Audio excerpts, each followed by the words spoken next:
জামাত ইসলামী ইসলামের কথা বলে বুঝেন, কিন্তু আইসাই প্রথম হাতটা কাটে দিবে। তারপরে যদি হাত কাটার ভয় আপনার হয়, তার মানে নিশ্চিত যে আপনার মধ্যে সোরামির অভ্যাস আছে।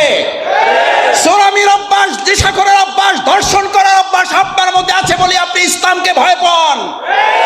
আর যারা ইসলামকে বিশ্বাস করে তারা ইসলামকে নিরাপদ এবং নিরাপত্তার গ্যারান্টি মনে করে। আমি এই প্রোগ্রামে আসার আগে তো সালাতুল এশা পড়ার জন্য আমি প্রস্তুতি গ্রহণ করেছি। এখানে আপনাদের নামাজের বিরতি হয়েছে না হয় নাই? হয়েছে।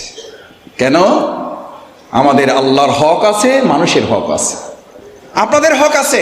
এই হক 6:30 থেকে শুরু হয়েছে। এখানে যদি আল্লাহর হক এই প্রোগ্রামের বাসী, এই প্রোগ্রামের কর্তৃপক্ষ ম্যানেজ না করে, এই ব্যাপারে সচেতন না থাকে, আমি আপনাদের কাছে একটা কথা জিজ্ঞেস করতে চাই ভাইয়েরা, পরিষ্কার বোঝেন, এটার জন্য কোনো মাস্টার ডিগ্রি করা লাগবে না, এটার জন্য মুহাদ্দিস মুফতি হতে হবে না, এটার জন্য আপনাকে সাংবাদিক, বুদ্ধিজীবী, সাহিত্যিক, ইঞ্জিনিয়ার হতে হবে না। যে ব্যক্তি আল্লাহর হক আদায় করে না, সে আপনার হক আদায় করবে, এর গ্যারান্টি কে দেবে? যে আল্লাহর হক